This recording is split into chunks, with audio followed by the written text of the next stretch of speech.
जय श्री कृष्ण फ्रेंड्स। तो आज हम 24 अगस्त का न्यूज़पेपर डिस्कशन कर रहे हैं। तो फर्स्ट हमारी इसमें न्यूज़ यही थी कि चंद्रयान 3 की सक्सेसफुल लैंडिंग हो गई है on the south pole of the moon.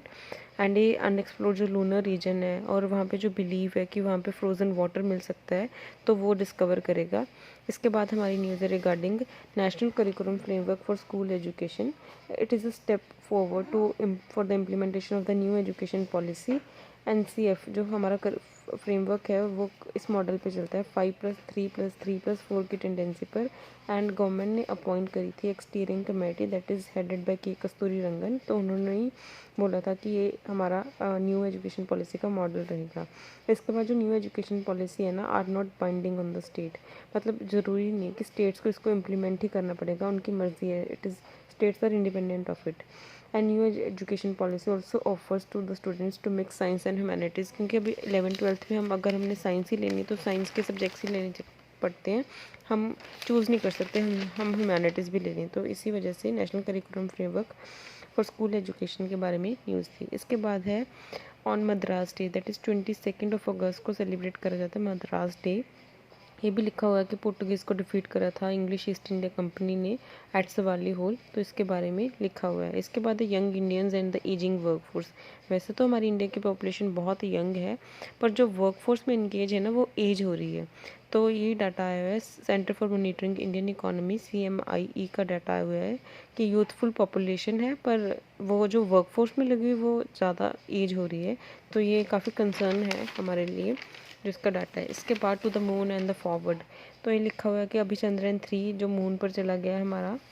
इसके बाद अभी जाएगा हमारा सन का मिशन है दैट इज़ आदित्य L1। इसके बाद another one two Venus that is Shukrayaan. And apart from this there was a human space flight that is Gaganyaan.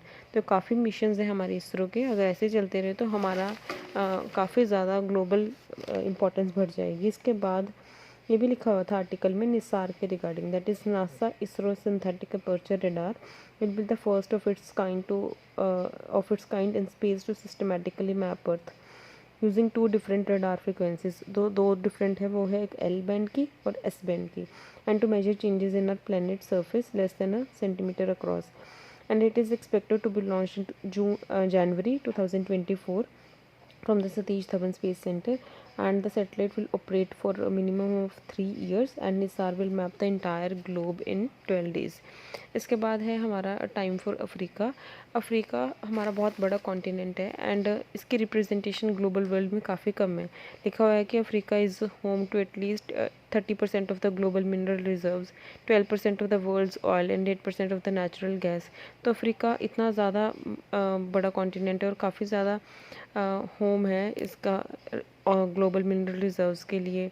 And इसके बाद ये भी बोला गया है कि अभी जो हमारी बिजनेस 20 मीट हुई है in G20 summit, that is also for the representation of the global south. Global south ऐसे कोई जोग्राफिकल टर्म नहीं है, this is a geo economic term for the countries that are less developed. जैसे कि America, Australia, ये global south में नहीं आती। ग्लोबल ये it these are the developed countries, जैसे इंडिया हो गया, अब पाकिस्तान, अफ़गानिस्तान, ये सारी कंट्रीज़ हमारी आ जाती हैं। चाइना, रशिया, रशिया नहीं, चाइना।